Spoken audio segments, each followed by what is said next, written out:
Hello दोस्तों, एक बार फिर से स्वागत है आपका बीजी नेट क्लासेस में। मैं अजय बंसल इंटरनेशनल बिजनेस का जो कोर्स स्टार्ट किया था, आज का टॉपिक लेके चलते हैं balance of payment, BOP. BOP या बैलेंस ऑफ पेमेंट का क्या मतलब है, थोड़ा समझते हैं इसको। मान लीजिए दो कंट्रीज हैं ए और बी। इन दोनों कंट्रीज के बीच में पूरे एक साल के अंदर या पूरे एक ईयर के अंदर जो ज्यादा ट्रांजेक्शन हुई, मान लीजिए कुछ गुड्स गया, कुछ सर्विसेज आई और बहुत सारी ट्रांजेक्शन हुई इनके बीच में, तो वो ट्रांजेक्शन कहां पे मेंशन की जाएगी, किस देश ने कितना एक्सपोर्ट किया और किस देश ने कितना इंपोर्ट किया, इन दोनों के बारे में कहां पर पता लगेगा, उस अकाउंट को बोलेंगे balance of payment, BOP. Clear है? मतलब कि जितनी ट्रांजेक्शंस एक साल के अंदर हो रही है, एक टाइम पीरियड के अंदर हो रही है, उनको अगर आप किसी एक अकाउंट में शो करते हो, एक अकाउंट में रिप्रेजेंट करते हो, तो उसको बोलेंगे बैलेंस ऑफ पेमेंट। वैसे जो ट्रांजेक्शन होती है दो तरह की होती है बेसिकली, एक तो गुड्स की, एक सर्विसेज की, या फिर आप कह सकते हो विजिबल एंड एक हो सकती है इनविजिबल। अगर आप सभी के सभी गुड्स की ट्रांजेक्शन को कहीं मेंशन करते हो तो उसको बैलेंस ऑफ ट्रेड बोलते हैं। ठीक है बच्चों, दो टर्म्स होती है, एक होती है बैलेंस ऑफ पेमेंट, एक होती है बैलेंस ऑफ ट्रेड, बीओटी।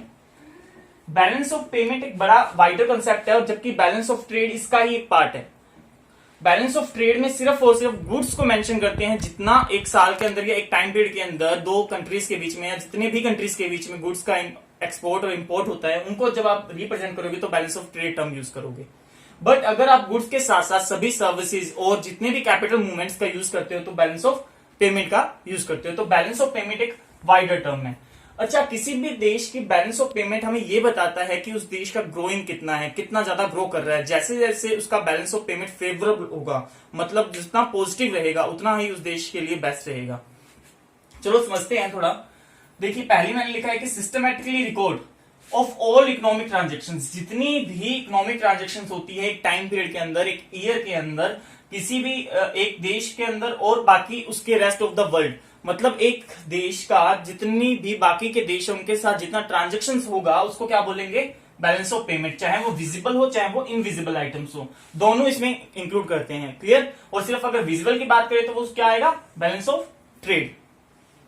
ठीक है, बैलेंस ऑफ पेमेंट जो होता है उसको बनाने का काम आरबीआई करता है। अपने इंडिया का जो रिजर्व बैंक ऑफ इंडिया है, सेंट्रल बैंक है, वो आपका बनाने का काम करेगा। और इसको बनाया जाता है डॉलर के अंदर, रुपीस के अंदर नहीं, बल्कि इसमें जो अमाउंट पुटअप की जाती है वो यूएस डॉलर में पुट की जाती है।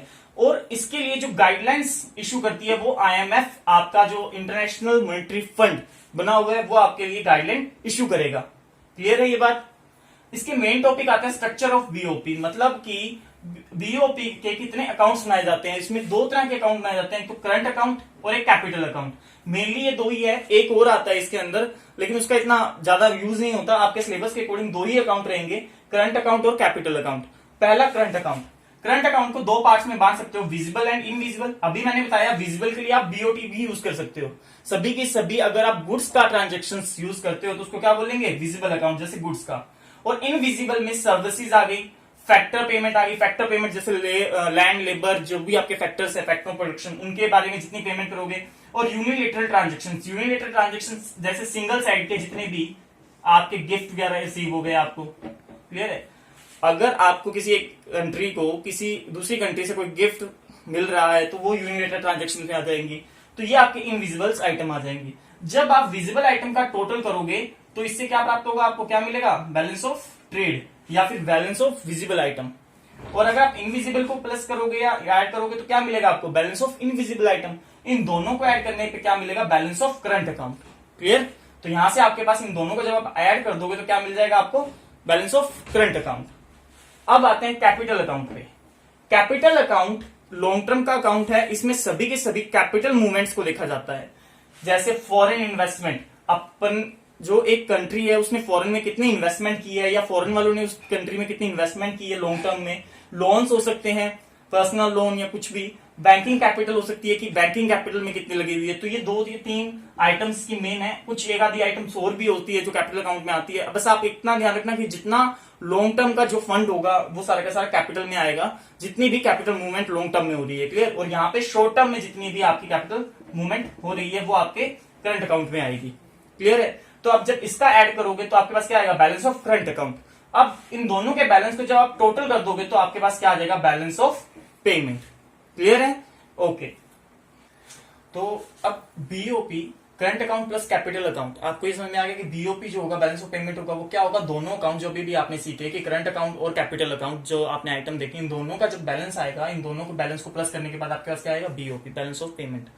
बैलेंस ऑफ पेमेंट के लिए दो बातें कही जाती है, या तो वो इक्विलिब्रियम होगा या वो डिसइक्विलिब्रियम होगा। इक्विलिब्रियम या डिसइक्विलिब्रियम का क्या मतलब हो गया, जितना आपके पास कैपिटल इनफ्लो आया और इक्वल होगा कैपिटल आउटफ्लो के, तो वो क्या होगा, इक्विलिब्रियम। अगर capital inflow not equal to capital outflow, अगर इनफ्लो और आउटफ्लो इक्वल नहीं है तो वो क्या हो जाएगा, डिसइक्विलिब्रियम। वैसे बेसिकली बोला जाता है कि बैलेंस ऑफ पेमेंट हमेशा बैलेंस रहता है, माने इक्विलिब्रियम रहता है, सिर्फ फैने में या किताबों में आता है, रियलिटी में ऐसा नहीं होता, वो हमेशा डिसइक्विलिब्रियम रहता है। और इंडिया के सेंस में बोला जाए तो इंडिया में हमेशा नेगेटिव ही रहा है, जब से आपका देश आजाद हुआ है उसके बाद से आपका नेगेटिव ही चला है, पॉजिटिव अभी तक नहीं हुआ। तो डिसइक्विलिब्रियम या तो पॉजिटिव हो सकता है या नेगेटिव हो सकता है। कैसे, मान लीजिए आपका इनफ्लो अगर ज्यादा हुआ आउटफ्लो से, क्लियर, तो वो क्या हो जाएगा, पॉजिटिव। अगर इनफ्लो कम हुआ आउटफ्लो से तो वो क्या हो जाएगा, नेगेटिव, क्लियर। तो आपका जो इनफ्लो है, कैपिटल का इनफ्लो हमेशा अगर ज्यादा रहेगा आउटफ्लो से तो वो क्या होगा, पॉजिटिव, और इनफ्लो अगर कम होगा आउटफ्लो से तो वो क्या हो जाएगा, नेगेटिव, क्लियर है। तो डिसइक्विलिब्रियम जो रहता है, बेसिकली डिसइक्विलिब्रियम के क्या कारण हो सकते हैं, कोजेस क्या होंगे। फॉल इन एक्सपोर्ट, अगर आप कम एक्सपोर्ट कर रहे हो और इंपोर्ट बहुत ज्यादा कर रहे हो, इंपोर्ट करोगे तो आपकी कैपिटल क्या होगी, बाहर जाएगी, दूसरे देशों में जाएगी, तो आपका क्या हो जाएगा, balance of payment disequilibrium, clear. Change in foreign exchange rate, foreign exchange rate के कारण भी बैलेंस ऑफ पेमेंट डिसइक्विलिब्रियम हो जाता है। अगर आपकी जो एक्सचेंज रेट है, मान लीजिए किसी टाइम में 70 रुपीज और डॉलर, अगर यूएस डॉलर की बात की जाए $1 पे है, अगर ये रुपीज का रेट बढ़ जाए कि 100 रुपीज हो जाए और डॉलर एक ही रहे, तो क्या हो जाएगा, इससे बैलेंस ऑफ पेमेंट आपका डिसइक्विलिब्रियम। क्यों, क्योंकि रुपीज की जो वैल्यू है वो कम होगी, $100 और यूएस डॉलर $1, क्लियर। तो इस वजह से भी आपका क्या रहता है, balance of payment disequilibrium. Inflation, inflation क्या होता है, इन्फ्लेशन का मतलब होता है अगर कोई प्रोडक्ट आपकी खुद की कंट्री में बहुत ज्यादा महंगा मिले और वो दूसरी कंट्री में बहुत सस्ते चीपर रेट पे मिले, तो उस वजह से भी इन्फ्लेशन आ जाता है। ये बेसिकली फैक्टर ऑफ प्रोडक्शन के कारण भी हो सकता है। डेवलपमेंट स्कीम्स, किसी गवर्नमेंट की, किसी देश की गवर्नमेंट की डेवलपमेंट स्कीम्स कैसी है, अगर डेवलपमेंट स्कीम्स बहुत अच्छी है, ज्यादा इन्वेस्टमेंट डेवलपमेंट स्कीम से हो रहा है, तो बेसिकली आपका डिसइक्विलिब्रियम क्या हो जाएगा, पॉजिटिव। अगर डेवलपमेंट स्कीम पे बहुत कम इन्वेस्टमेंट हो रहा है तो आपका बैलेंस ऑफ पेमेंट क्या हो जाएगा, डिसइक्विलिब्रियम, नेगेटिव में आ जाएगा, क्लियर। अच्छा, टाइप कौन कौन से हो सकते हैं, 3 तरह के बेसिक टाइप्स होते हैं। एक तो होता है स्ट्रक्चर, टेम्परल और स्ट्रक्चरल। सेक्युलर जो होता है, सेक्युलर डिसइक्विलिब्रियम लॉन्ग टर्म के लिए होता है कि बहुत लंबे समय तक अगर आपका डिसइक्विलिब्रियम चलता जा रहा है तो उसको सेक्युलर बोलेंगे। टेम्पोरल होता है शॉर्ट टर्म के लिए, और स्ट्रक्चरल होता है अगर आप इकोनॉमिक चेंज की वजह से, जैसे 1991 में अपनी इकोनॉमिक चेंज हुआ, कुछ ऐसा इकोनॉमिक्स चेंज की वजह से अगर आपका डिसइक्विलिब्रियम आता है तो उसे भी क्या बोलेंगे, डिसइक्विलिब्रियम का टाइप। मेथड भी आते हैं, method of correcting disequilibrium. Disequilibrium को करेक्ट करने के कौन कौन से मेथड्स हो सकते हैं, कुछ मेथड्स मैंने आपको पहले भी बताए थे, जैसे होता है टैरिफ और नॉन टैरिफ। टैरिफ भी आप लगा सकते हो, नॉन टैरिफ भी लगा सकते हो, जिससे क्या होगा, आपका जो बैलेंस है वो हो सकता है, या डिसइक्विलिब्रियम की जो कंडीशन है उसको आप पॉजिटिव में ला सकते हो। या फिर आप कह सकते हो कि आप फिजिकल पॉलिसी गवर्नमेंट जैसे अपनाती है कि आप टैक्स लगा सकते हो, वो सब कुछ आपके आते हैं। और कुछ ये भी है, जैसे पहला आता है डिफ्लेशन। डिफ्लेशन का क्या मतलब है, डिफ्लेशन बेसिकली अगर किसी कंट्री में डिमांड एंड सप्लाई के अकॉर्डिंग उसकी प्राइस में कमी आ जाए, अगर प्राइस में कमी हो जाएगी तो आप बाहर का सामान क्यों खरीदोगे, फिर तो आप आपके होम कंट्री का सामान खरीदोगे, उस वजह को आप कहते हैं डिफ्लेशन। डेप्रिसिएशन, बेसिकली डेप्रिसिएशन और डिफ्लेशन भी सेम ही टर्म है। डेप्रिसिएशन में भी क्या होता है कि जो आपका प्रोडक्ट है, जो आपकी एसेट्स है, जो आपकी इन्वेस्टमेंट है, उसके प्राइस फॉल्स हो जाते हैं, कम हो जाते हैं, तो उसको भी आप करेक्टिंग का मेथड ले सकते हो। एक आता है डीवैल्यूएशन। डीवैल्यूएशन और डिफ्लेशन में थोड़ा सा फर्क है। डीवैल्यूएशन जो है वो गवर्नमेंट के कारण होता है। अगर गवर्नमेंट डायरेक्ट कुछ कमी कर दे प्राइस के अंदर, मान लीजिए 100 रुपए की चीज थी उसको 90 रुपए में कर दिया, 80 रुपए में कर दिया गवर्नमेंट ने, तो वो क्या हो जाएगा, डीवैल्यूएशन। और डिफ्लेशन में क्या होता है, अगर डिमांड सप्लाई की वजह से अगर आपका कुछ जो है वो कमी हो रही है प्राइस में, तो वो डिफ्लेशन हो जाएगा।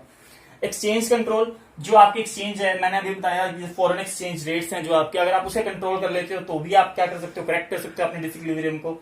और लास्ट आता है इंक्रीजिंग एक्सपोर्ट। ज्यादा से ज्यादा जो है ऐसी पॉलिसीज बनाएं कि जो एक्सपोर्ट है वो बढ़ा सके। कुछ स्कीम्स लाना, जैसे अभी भी कुछ स्कीम्स मैंने आपको पहले बताई कि चलाई गई है, जिसमें बहुत अच्छी परसेंटेज दिए जाते हैं, रिबेट दी जाती है, तो वो जो स्कीम्स है वो सभी के सभी इंक्रीजिंग में आती है, जो एक्सपोर्ट को इंक्रीज करती हैं और जो है आपके इंपोर्ट को डिक्रीज करती है। Clear, okay. तो अब आपका ये पूरा टॉपिक जो बैलेंस ऑफ पेमेंट वो क्लियर है। पूरा हो चुका है। अगर फिर भी आपको कोई डाउट हो, कुछ भी हो, तो आप मुझसे कमेंट सेक्शन में जरूर पूछें और हमारे जो चैनल है उसको लाइक, शेयर एंड सब्सक्राइब करें और जितने भी आगे आने वाली वीडियोस हैं उसका आप जरूर एक बार रिव्यूज करें। कोई आपको डाउट्स आ रहे हैं तो कमेंट सेक्शन में जरूर पूछें। Thank you.